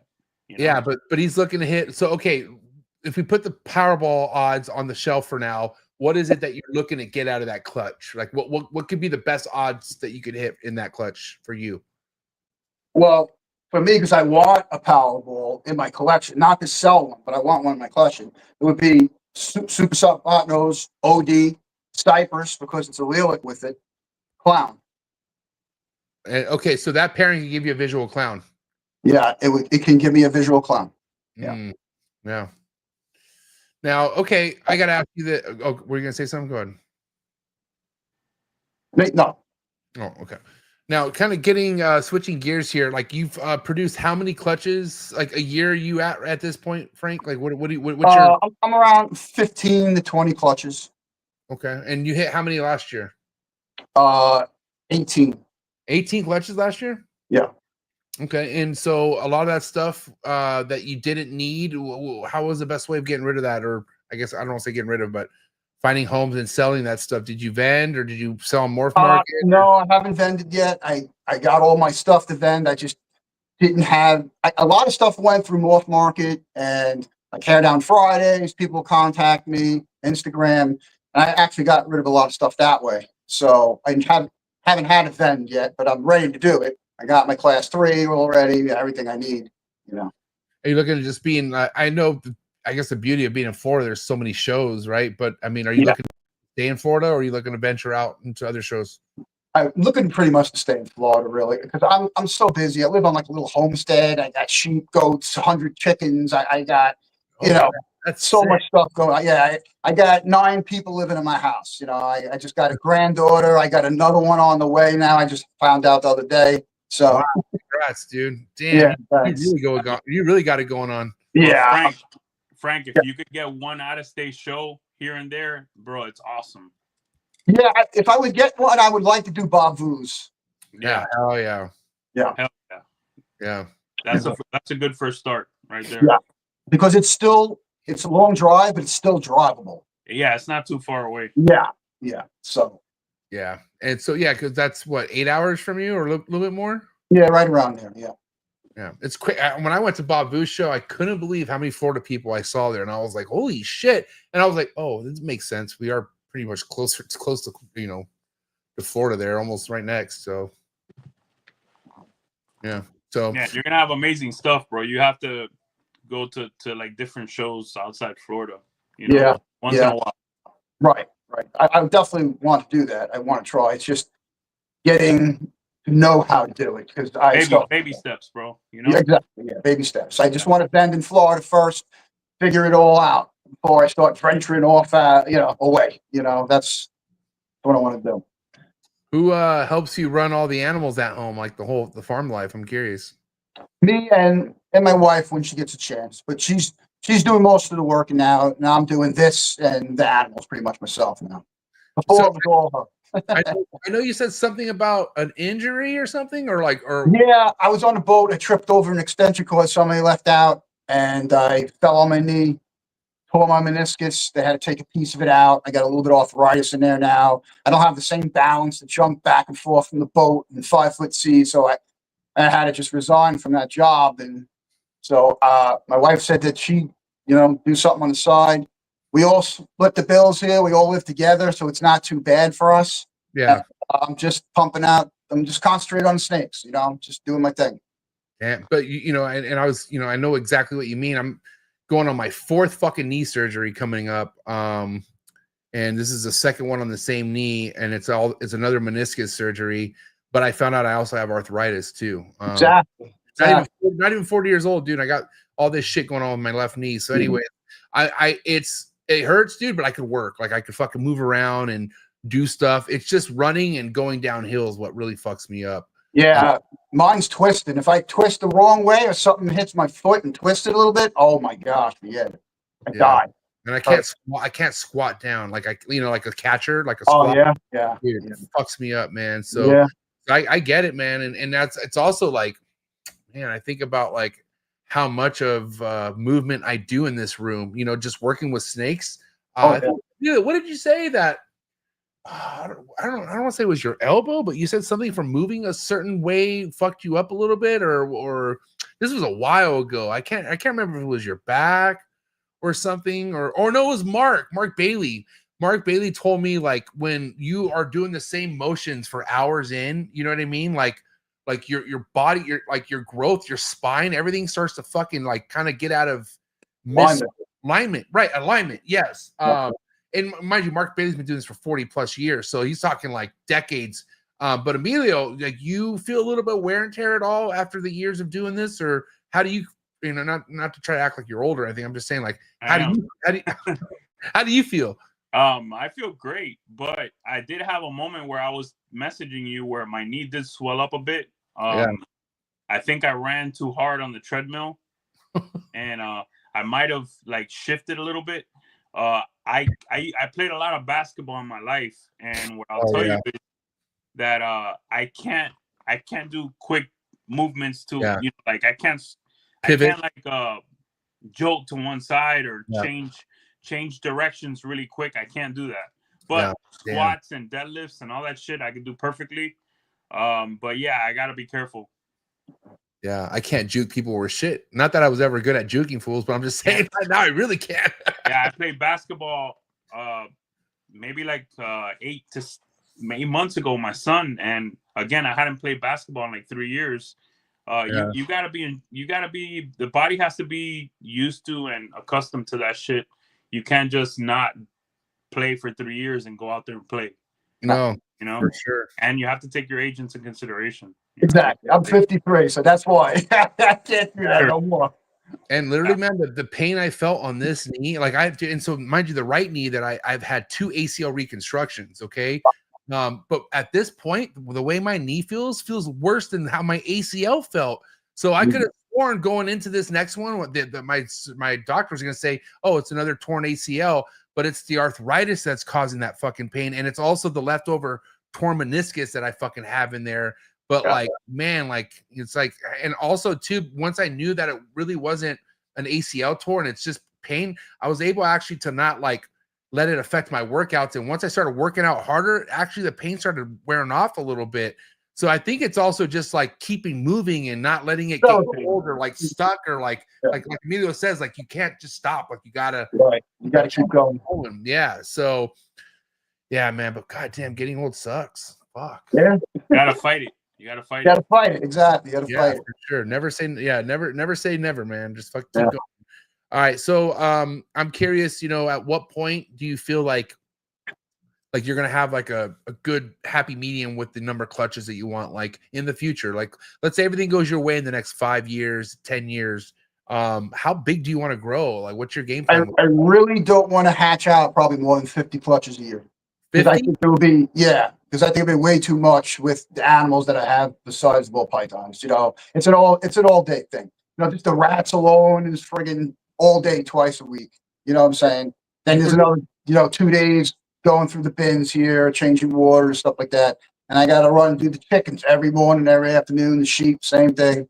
It's a lot of work. So yeah, Emilio kind of mentioned you produce your own rats. Yeah, rats, ASFs, and mice. Yep. Just for yourself, or do you just? Yeah, I overproduce because I do have some people that come in and buy some too. And do you have a good system with that? Like, are you able to keep up with their with their orders, or is there a time where you're like, fuck, dude, I can't? No, if I go more than 4 days, it starts to smell. I usually change it every 4 days. That's what I meant like production wise, like do you ever are you ever like low on production where you can't? No, I like I said, I overproduce, and and if I have too many and nobody wants any, I freeze them too. Then I put it on Craigslist, frozen rats for sale, and I just sell them out. Damn. Hey, my shit's fucking flourishing right now. Like I started breeding rodents again. Like maybe how long has it been to me? Like 2-3 months or something like that. Or awesome, and I'm going in there and I'm like, holy shit, there's fucking babies everywhere. But it's great. Like it feels good because like, dude, I've been paying fucking dickhead fucking degenerate rat feeding prices for like everyone else for the last 2 years. Dude, I think my bill is like just under $1,000 a month. And I'm like, dude, I was like, you can't, like, luckily I'm blessed and I was able to afford it, but like, it doesn't make sense. Like, you got to breed your own rodents. Like, you can't. Have to. You have to. It doesn't make it's financially not smart to do that. Yeah. And I overproduce just this way when I can sell them off. It just pays for everything. Pays for the food, pays for the bedding. It's just my time. And you know what? I don't care. This is what I love to do. So the time don't bother me, And also too, like the biggest thing is like you just gotta just nut it and fucking just take it up the butt and get your fucking rodent building dialed in, get it insulated, get the AC going, and invest in the racks. And once you get that flowing, it's not that bad. What happened in my first house where I started, my son gave up his bedroom so we could put all the rats in there. He was sleeping on the couch for a couple of years till we built the new house. And we had the rats in the garage. We started, and because I said, look, we gotta produce our own because this is killing us. We're spending a lot of money and we don't even have that many snakes. Yeah. So they agreed. We built the rat, put it in the garage. Now I got central air system. So every once in a while, I'm like, man, I smell the rats in here. How is it happening? And from their heat and everything, it was pushing up through the vents. Oh, on the days that the AC wasn't on and it was like traveling into the house and you would get that smell. So I had to tape up all the vents. But then that was another problem because now I got no circulation in the garage where I put the air conditioner. Yeah. But I had, because the garage, I made a room. It wasn't a garage anymore. That's where I put the rats. So I had to put an AC unit in there. But it was the one where it pulls in air from outside and then it was heating up the room anyway. It was just a nightmare. So thank God I just struggled through that. We came to the new house, built it. I said, first thing we're doing, putting the shed in, put a nice big shed in, 2 air conditioners, and that's the end of that. And now my problems disappeared. Do you have like anything that sucks the air out, pushing like, or is it just the AC that you're running inside your sheds? I got 2 pretty decent sized ACs for the shed sides that I have, and it has the vents on the top, for where the hot air lifts, and it pushes out the air that way. And then I got a box fan circulating even more stuff in there. Got a lot of airflow in there.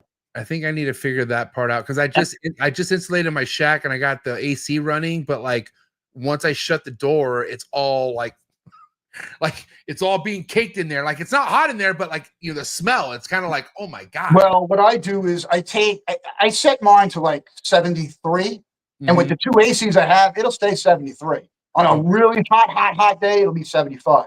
And I leave the door cracked open about 3 inches. So it's all circulating out of there, and the fresh air. I got the box fan right near the door, so it's pulling in air. It's a little bit warm, but the ACs are doing its job, and it's just cooling everything down. And if God forbid one AC goes out, I'm good still. I have one going, and I can just replace that one next. Because in Florida, where it's hot, you got the AC goes down, you can't get an AC. Those rats are dying. So you like to keep the rodent room at 73-ish? Like that's 73, 75, and everything breeds great.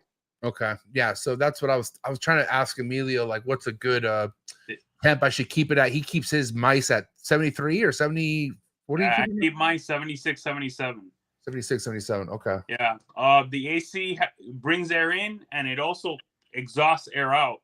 Yeah. I also have an intake and an outtake fan, that I could run whenever I want. Like if it's wet, it's cold outside, or I want fresh air, or I want to freshen the air before I go in, I can automatically turn those on. I need that. I need you to show me how you did that. Yeah, I need to do that. I have an app that has all that, time, schedules, everything. So but yeah, it's something you installed, right? Like that's something. Okay, yeah. So They're like commercial. They're commercial fans. How big is it? I believe they're, I'd say 14 by 14 inches. Yeah. Nice. Yeah. All so right. it brings air in, and on the other side, the air goes out. I need that. That's what I need. If I want, I could just turn on the intake, turn on the out, turn it off, and then it stays open when the air is coming in. So, bad air is going out automatically. I don't necessarily have to have the other fan on. Yeah. Like ideally, I want what Justin has. You seen how Justin does his rodents, right? Yeah, like it's more big ass fans, and they're just like everything's circular. Like there's no stagnant air. You know what I mean? I have just something on a smaller level like that. Yeah. Right. Reptiles has the same thing too. I think certain time of the day, one side opens, other side it throws all the air right through the building. Yeah, I was thinking about doing something like that in the room, but like I have a door, like I have so much airflow that already comes in from outside by keeping my door open and stuff. Where like I already have that already, but also there are times during the summer where I don't open that door at all because it's fucking scorching outside. Yeah, same here. Same here. Yeah, so, but man, yeah, I feel like a lot of the things that are overlooked is like the air quality, like in not only rodents but like the fucking snake room, man. Like your reptiles, like I think after years of bad air quality, dude, like that can't be good for you. Like, and obviously the animals, but really, oh, dude, that's what I was gonna bring up. Who was it? Who did we have on the show talking about? I don't know. We had somebody. Oh, AG. Shout out to AG. But we had this guy who just started kind of getting into the ball python game. But he was talking about how he had a rodent connect in Vegas, and this guy's been around for years, but he's now like sick, and like he has like respiratory issues from like probably from breeding rodent shit for all fucking so many years. You know what I mean? Like that's all I could think of. Like someone who's been messing with rats for that many years, and now you're having like breathing. It's the pine shavings too. The dust from the pine shavings. It's deadly to the rats. The dust. You want to try to really minimize that. Sometimes if I see the dusty batch that I bought, I'll take it outside and I'll sift it all out and get all the dust out of there. Because I lost half my rodents one year, not too long ago, from a bag that I opened, and it smelled strong too. And I was like, man, I let it air out a little bit, but it didn't make a difference. I lost half my colonies. Just rats though, because I only used it for like a certain amount of rats, and then I didn't use that anymore. But I opened the bag. I said, let me see what happens. I shouldn't have never done that. I lost chickens because of that too. So what do you use now?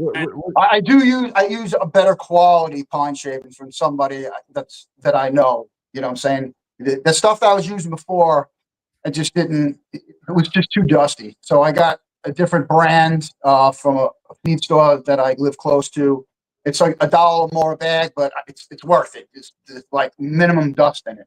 Yeah, I'm having a hard time finding a good brand. I used to get this Canadian fucking aspen wood shavings, and it was like fluffy and like no dust. But Yeah, ever since I started buying some again, everything's coming in fucking dusty. Like, no, that's dusty too. dusty. Guys, even with the COCO, if you're not wetting the COCO, you should be wearing a mask. Yeah, I wear a mask at all times. When I'm cleaning, I have that real, MJ seen it. I wear that mask, bro. I need one. If I go in there for 20 minutes, I'm not putting on the mask. right. Yeah. Right. But if I'm in there anywhere past 30 to 40 minutes, the mask has to be on because, bro, it has an effect. Even the ammonia has an effect. Before I start doing anything in there, I open the door. That's why I got 2 air conditioners. I don't care. Yeah. I let everything breathe, all the ammonia smell come out, and then I'll go in there. Yeah. And then I'll start changing tubs. I'm getting some masks tonight. Yeah. So you do ASFs, you said too, right? Yep. So I want to do more ASFs. I want to downsize a little bit on the rats. The ASFs just so much easier. They just, they don't get too big. And the colonies, when you're saving all of them, you're growing them out. There, you can see they're all pregnant in the tub. You just keep switching the colonies out. You know what I'm saying? They just keep going like little factories. They're just awesome. Yeah, they just take forever to get to big. Like the thing is, I learned, and KG told me from Bomb Projects.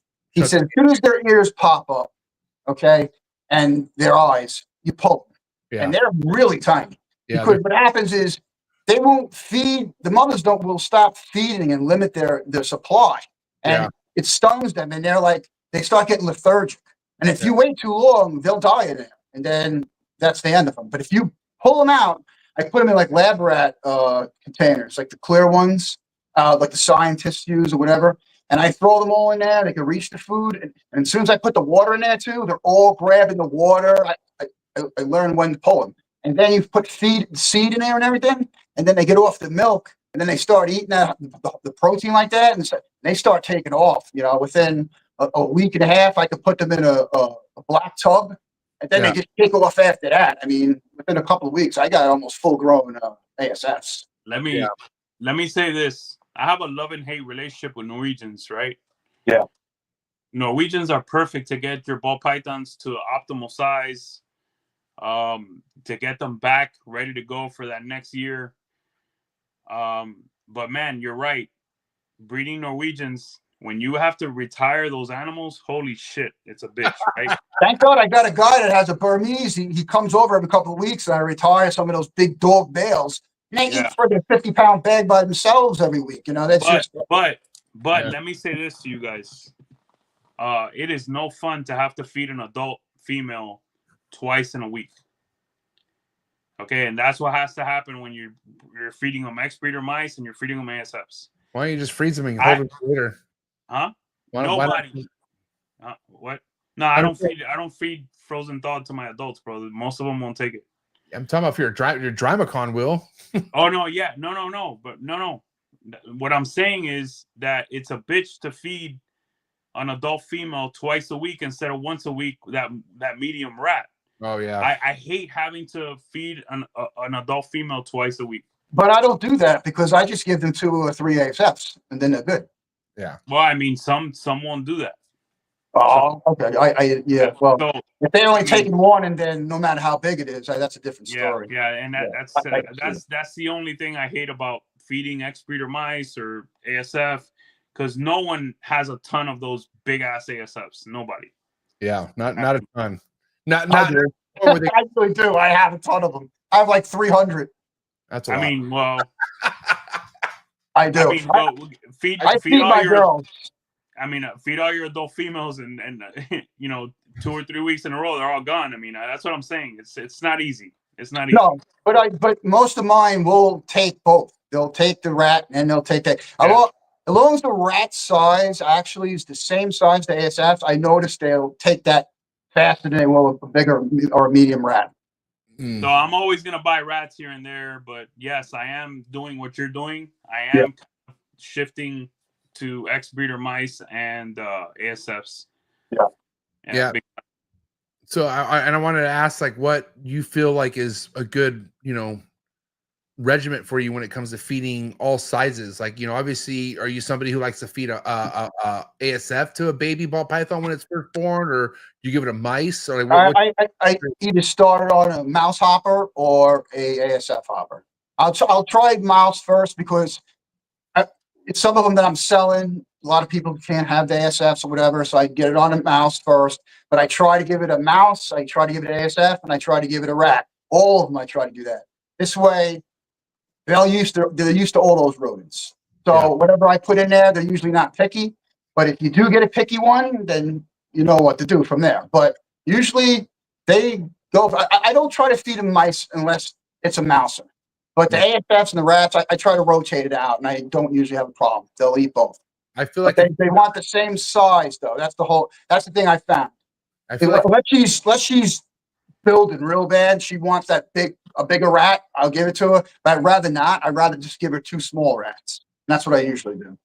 Yeah, once you're alternating ASFs, rats, they'll fucking murder a mouse at that point. Like it's. Oh yeah, they won't. I love an animal that'll take all 3. Yeah. I have animals that only take rats. Yeah, that's just the way it is. You never think that, right? But you never think it's what they want. That's the game. Want to know something crazy? I mean, I don't know. I don't know statistically how much this matters, but like, I've never had a girl ball python shut off on ASFs, and I've had girl ball python shut off on rats. And I don't know if that's just because of the food intake is so much different. Like a rat's a lot. Like it's a lot. You know what I mean? Yeah. Especially if it's eating a rat every day of its, not every day, but every week of its life for the first 3 years. Sometimes they just feel like there's no need to eat. You know what I mean? And I think it's the fat content, because it's like eating it's like getting the meat sweats. Then you don't really want meat anymore. You'd rather have something else. And I think that's the same thing. You know what I'm saying? That's how I'm looking at it. I gotta say, there's many levels of meat sweats. Pause, but my favorite level of meat sweat is that Korean barbecue for sure. That's fucking bring it on, man. Because you got the steam, you got the meat. It's perfect. I love that shit. Yeah. All right, listen, wrap up topic. I'll go first, and then we'll hit Emilio's wrap up topic. Mine's going to be about the title of tonight's episode, like staying locked in on your projects, right? There's so much influence, good and bad, I feel like either from your peers, from a YouTube fucking vlog that you watch, but there's so many things that can make you pull directions differently than your game plan, right? So what are some advice, or what's something that you've done to like stay locked in on your projects, no matter what's being said, no matter what's being put out there? What are ways of just really staying honed down on your projects, you would say, Frank? Well, everybody has what they like, and what you like, somebody else is going to like, because there's a lot of people out there and a lot of different snakes. Facts. Work a project that you like, that you think looks good, and put the most into it, and try to think ahead. Look at other combos that it's similar to, and think about what that, the possibility of what that animal could look like, and just keep moving forwards. Just don't get discouraged if something turns out the way you didn't want, whatever. Just go a different direction. Try not to follow everybody else, because that's just not. I don't see, that's not your passion. It's somebody else's. Put what you want into something that you see you like, but make it different, and then you'll like it better that way. Has there been any morph in your collection that you've, like, after a year or so working it, or just having it, you're like, I don't think this is for me, I'm gonna probably pivot a different direction? And any of that experience yet? No, not yet, to tell you the truth. Because when I was buying stuff, I really tried to buy stuff that I like and I want to work with. I haven't hatched anything out that I said, I really don't like. Not yet, anyway. Thank God. So, But like I said, I've only been doing it 5 years breeding. I'm sure it's going to happen, but I'm trying not to let it happen by, studying the morphs and seeing what I like and what I want to work with. Biggie, before we get to your wrap up topic, what's your advice for anyone out there who's maybe, I don't want to say not confident, but maybe they're unsure about their projects? Like, it's a good way to know that, like, you need to be focused in on something. Bro, I mean, you have to see your project's impact on the market. You know, to me, I felt really good when I went to Justin's and I saw the stuff that I'm working, you know, being pushed by the big guy. You know what I mean? So, and accentuated by, you know, adding amazing stuff to it and seeing what I can do in the future with it. Right. But at the same time, what Frank said, you gotta love what you're doing, and even if the big guys are not working those projects, it doesn't matter, because you're in this also to make yourself happy. And yeah you're gonna make money, right, here and there, or you know, whatever. You're gonna make plenty of money, or you're not. If you don't, and you're doing what you love, you hit animals you love. I don't think you give a shit if you make money on those animals. You know? Now, what do you think about that, Frank? Yeah, well, to be honest with you, I had a choice to buy a monsoon or a sunset, but I like the monsoon. I saw the market with the sunset, but I was like, I don't care, because I'm not really after the money right now. I'm after what I like. So if I produce what I like, and you know, everything will come later on. You know, I want to work with what I like. You know, that's the key thing for me. Yeah, I mean, the stars align where you work with what you love and what you like, and it happens to hit in the market. You know what I'm saying? Yeah. But at the end of the day, and if it doesn't, who gives a fuck? Big like, deal. Yeah, you still like, and that, you know, to your whole super fucking spot nose thing. Who gives a fuck? If you want to hit it, good for you. We're in a free country. You know what I'm saying? A free hobby. You could do that. You know what I'm saying? And it's also a snake you're not looking to sell either. If you make it, that's for your own little personal gain. You know what I'm saying? And before we get to Emilio's, I will say, like, it's like a double-edged sword here, because you know, you do want to do your own thing. You don't want to always follow people, right? But there are certain people you should be paying attention to see if they're fucking with that or not. But also another thing that I've had like my doubts with Scrambler, and not that I say I'm a huge Scrambler believer now, but I did like what you showed me. But also there's some big dogs who don't fuck with Scrambler. They don't want nothing to do with it. That could be a huge positive for people out there who do. You know what I'm saying? And this is just part of the game. It's fun. It's cool. Very, like, there's so many unknowns that we're about to know here in the next year or so. You know what I'm saying? So I think it's awesome. Like, honestly, you go with your gut for sure. You go with your gut and you go with what you love, and that's it. You do those two things, and I don't think you ever go wrong. Yeah. All right, Big E, take us home, buddy. What do you got? What's that combo that Locked and Loaded wants to hit in the next 5 years that it stands out? It popped up in your head right now when I asked you. Monsoon Desert Ghost Clown. Hell yeah. Say that again. Monsoon Desert Ghost Clown? Yep. Heavy. Dude, if you could throw one incomplete dominant in the mix, what would it be? Well, Monsoon's incomplete dominant. I meant like in there, like on top of all that. Hey, stop it. I'm just saying. All right. Wait, hold on. Time out. Let's reverse this. So what's going on? You really believe that? Yes, I really do. Oh, this is great. Okay, hold on. Tell me more. So I believe it because when you put the Monsoon into it, the head, you can tell. Yeah. I mean, that's how you tell from a codom or recessive anyway. The DNF, that when you shed that shed test in, it's not telling you that it's recessive. It's saying it's heterozygous or it's homozygous. True. If you see the animal has these crazy markers that doesn't happen with a normal combo like that, that's a strong influence on there. That has to be incomplete dominance to me. Frank. Oh, well, let me hear what you think. I mean, what I know. Why would you say Heptide markers? Hey, heptide markers are stronger than hep monsoon markers, bro. Trust me. Listen, that's why so many people have made mistakes with monsoon. That's why the test is so necessary. It's not incomplete dominant. That is. I can't deal with it. I can't. I understand what you're saying there, but how can you say that it's not an incomplete dominant? Because it's not showing visually. The head is not showing visually. It's not. Oh, sure it is. Why? How can you say that? I have a whole bunch of them that you could tell right away. They're like I said. You must be the only person, bro, I know. That what's that? Dude, I've only heard rookies say that. Well, now you hear me say that too. I guess I'm a rookie. I'm just telling you. You are.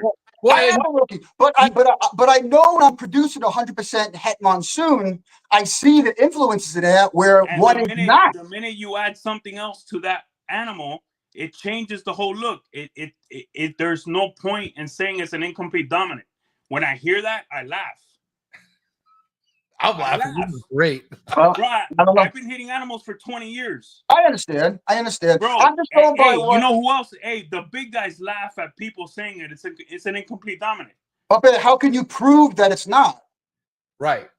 I'm with. That's all I'm asking. That's all. I'm Right just here. going by what my eyes see when I breed. 100% monsoon to something, and I'm making a het out Your of it. eyes, I'm sorry, big dog, I'm gonna say it, but your eyes are fairly new to the game, bro. I understand what you're saying, but you can look at the animals and tell me those animals you can't see het influences on them. Yeah, but head influence doesn't mean it's an incomplete dominant. Because that's every recessive has a het influence in some way, color, sight, color tinges. Right, but what makes an incomplete dominant different than a recessive? Bro, I don't know, man. I'm not gonna argue this. Oh, I'm not arguing. I'm just asking. Nobody's arguing right now, bro. I'm just a different opinion. Yeah, it's all good. And this is what's awesome about, it's okay to have a different opinion. It's fine. Yeah, like I said, I know I'm new, and I'm not putting anything against you, Amelia. I know you've been doing it for 20 years. No. Like I said, I'm just going by what I'm looking at and what everybody else is looking at. I'm not taking it that way, Frank. You know I got mad love for you, bro. But yeah. When I've heard this from a few people, and there's just nothing that says that. Nothing. Hey, how many snakes that I showed you in my collection, Emilio, that you swore was hypo and it didn't have hypo in it? You know what I mean? And we all know hypo is recessive, and that's a proven fact, right? Is that not proven? You could pick out het hypos. Are we calling them incomplete? No, not at all. But that's can pick out het pies. Are we calling them incomplete? No, Does it show every time? Does it show every time? No. Yeah, that's my point. There's visual. I could pick out het exanthics all day. We're not calling them incomplete. You could pick out het sunsets. I could pick out het clowns. Calling that shit. Not calling them incompletes. We are not doing that.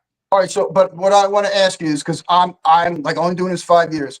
What is the main difference between a recessive, which is heterozygous, right? I mean, homozygous, and an incomplete dominance, which is a heterozygous. What's the difference? Because if you still make it a super, it's really considered a recessive.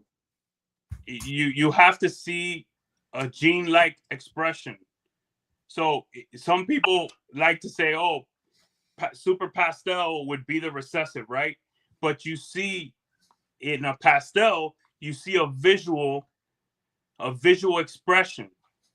You don't see a visual expression in a het monsoon. You don't. I'm usually against Google search, but even Google kind of tells you right here. It breaks it all down. There's a difference for sure. So my point in getting so strong on the podcast, which I never do, is that we have people watching, and I don't want them to think something that is not valid. That's all I'm saying. I gotcha. I understand. Yeah. But also, to be valid, this has been an argument before where people thought, well, hold on, why the fuck are we calling this recessive when we could visually see something in the het? So we automatically assume it's not a recessive. But like Emilio says, there's a list of things that give you markers and that give you good confident feeling that, listen, it's just the het version of this. You know what I mean? So I don't think it's wrong to think what you're thinking at all, Frank.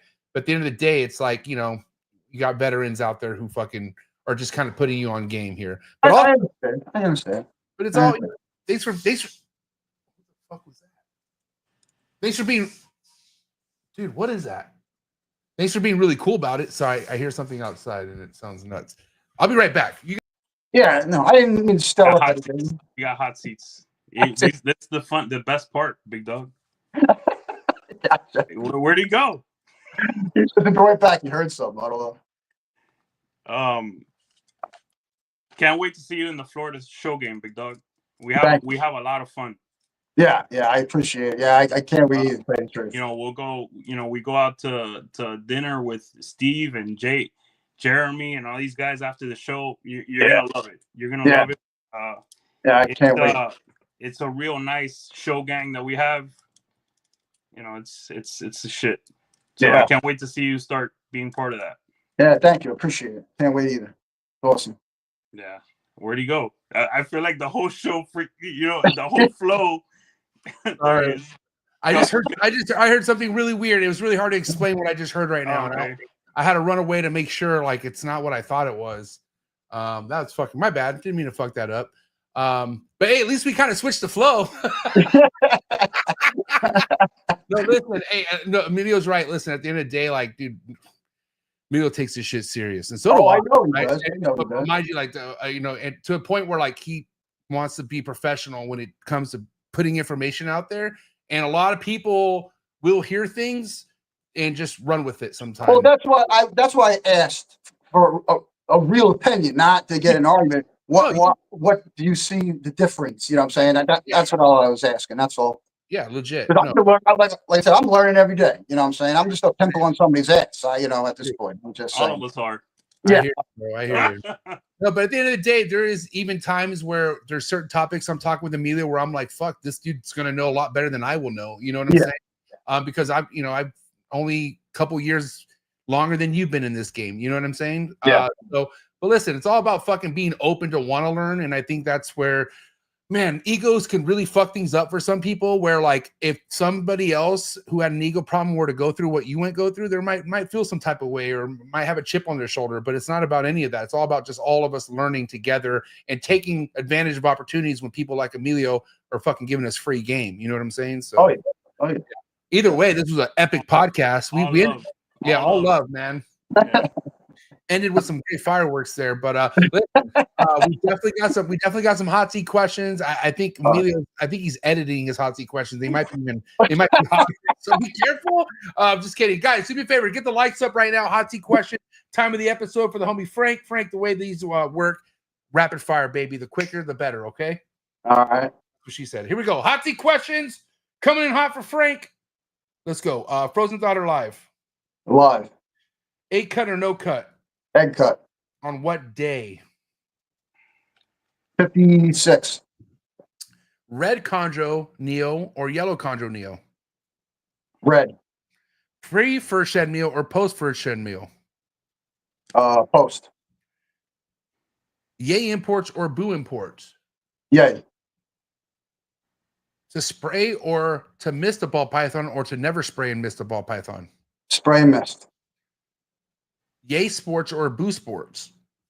Yay. Favorite sport? Boxing. Nice. All right, cool. Favorite boxer of all time? Mike Tyson. Yes. Can't go wrong with Mike, man. You just can't. Guy's been through some shit, but it's like he's still no matter what he's done, it's like His Mike peak. Tyson. He's the peak. He's the best, yeah. Yeah. All right, here we go. Steak or fish? Steak. Yay alcohol or boo alcohol? Boo. Boo? Oh, okay. No respect. Van Halen or Sammy Hagar? Van Halen. All right, finally. West Coast rap or East Coast rap, if you had to choose? I'm going to be honest with you. I have no idea. That kind of music I just listen to. If I like the beat, I just go with it. I don't know East Coast, West Coast, South Coast, North. I don't know. Let me flip the question. Favorite genre of music?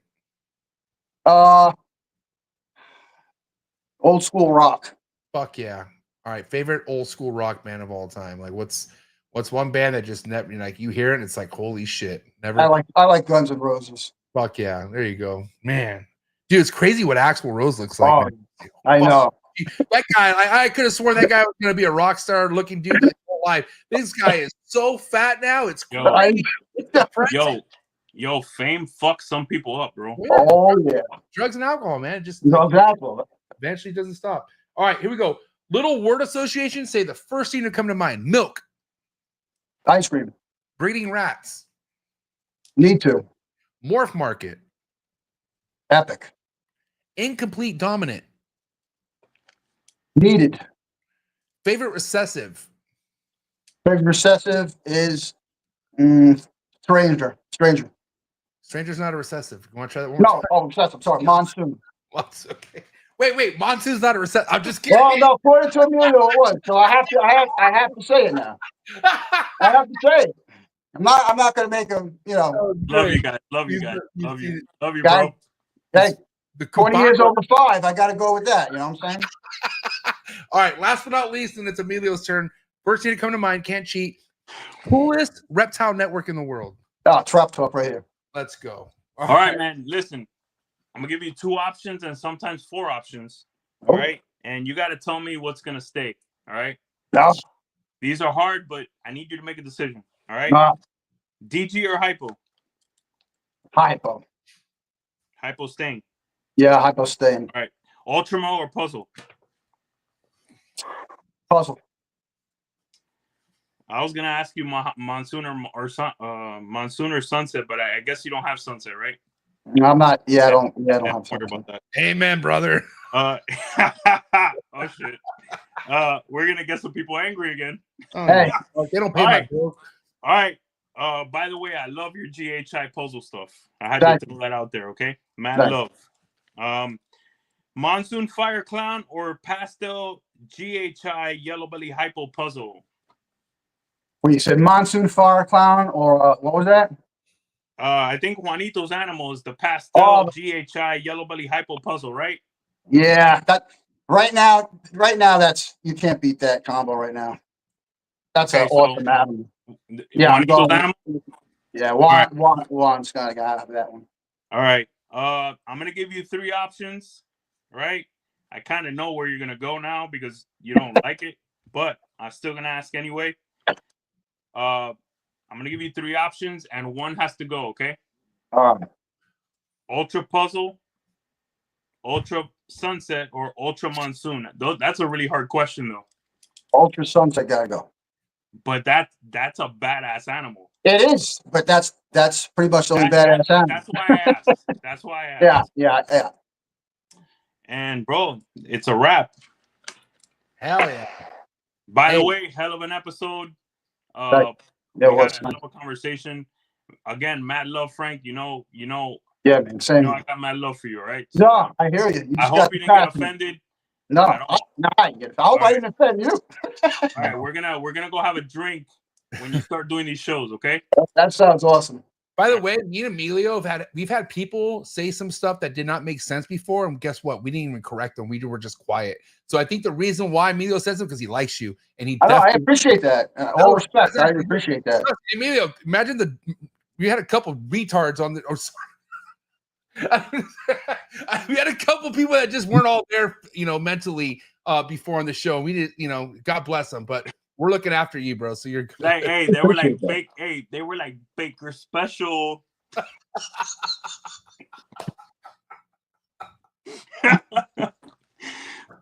right, listen, we got to end this before we get in trouble. Hey, hey, thank you. Hey, Frank, before we let you go, where's the best place to follow you at? Instagram?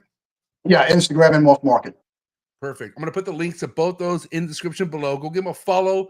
Lock and loaded ball pythons. But give it up. It's a wrap for the homie Frank, ladies and gentlemen. Thank you. Thanks for letting me on. Hey, thanks, Frank. Appreciate the time, man. Have a good night.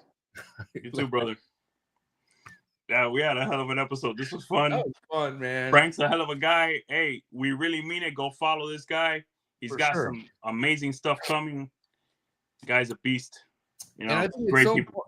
And listen, at the end of the day, man, like, it's so easy. That's why, I don't blame Frank for being so excited about wanting to ask you about the monsoon thing, because when you get into this and you think you see something, you can't help but to get all fucking excited. And especially when you start convincing yourself that's what it is, it's okay. But there's going to be times where you're going to be brought down to reality and shown yo, that's just not what it is. And a lot of the visual things that we look at in the ball python game can play tricks on you. I got to tell you how many times I thought I hit hypo in a clutch and I ended up not hitting it. I just got too excited and thought I visually saw it. And it turned out it wasn't hypo. And I remember posting snakes, that clutch for, I think, a good 6 months, saying that there was hypo in it. And finally Miguel was like, yo, MJ, there's no hypo in that. And I'm like, God damn it. And so we all learn, man. And so that's remember what Justin said. He said sometimes you hope something so much that you see it. Yeah. you hope for something so much. You fake yourself out. You know what I'm saying? Yeah. But it's not on purpose. It's also just a part about being new.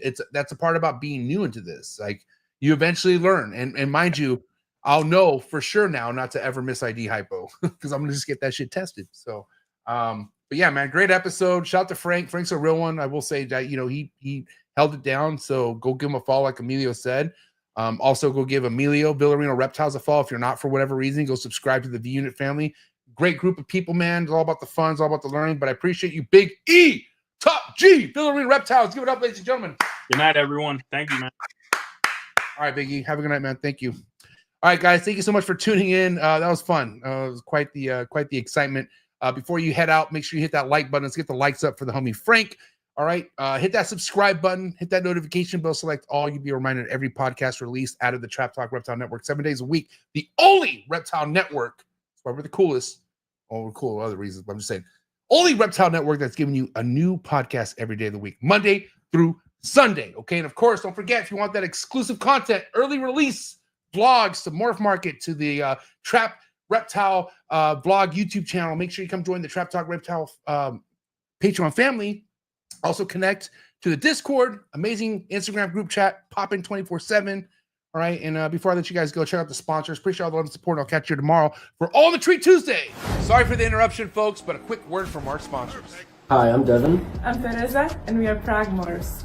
We are based in Czech Republic, a small country in the middle of Europe. We really love animals that revolve around multi-recessive projects, and one of our very favorites is Hypo. We're really looking forward to clutches that are coming this season, and some of those are Hypo Clown, DG Clown, Hypo DG Clown, and one of our all-time favorites, Hypo Puzzle. Hope you enjoyed the next episode on Trap Talk, the greatest reptile network in the world. If you guys want to see next level cutting edge ball python projects, please make sure you head over to their Instagram to follow all their amazing work, and head over to their website to see what they could possibly have available by heading over to progmorphs.com. Thank you again, Devin and Teresa, for bringing some of the biggest heat worldwide in the ball python game. If you want to be organized, if you want to be cutting edge in the ball python game, then you don't want to miss this. Shout out to today's sponsor, and that's Clutch, #1 ball python organization app in the game. No better place to start off than by using this app. Clutch is an organization app that helps you organize all your ball python projects. It also helps your peers and your fellow community members look at what you possibly have coming for the upcoming ball python season, what you have currently available on Morph Market. It's so awesome to be ahead of the game by using organization app like Clutch. Thank you so much, the entire Clutch team, amazing team over at Clutch. If I were you, I would head over to Clutch's Instagram account, and I would also head over to their website, try it out, see how it works for you. But especially if you're just now coming into this, before you build your reptile collection, I would do it organized, and I would do it with Clutch. Thank you, Clutch, for being so amazing. Excited to hear what Clutch has to bring in the near future. Cheers.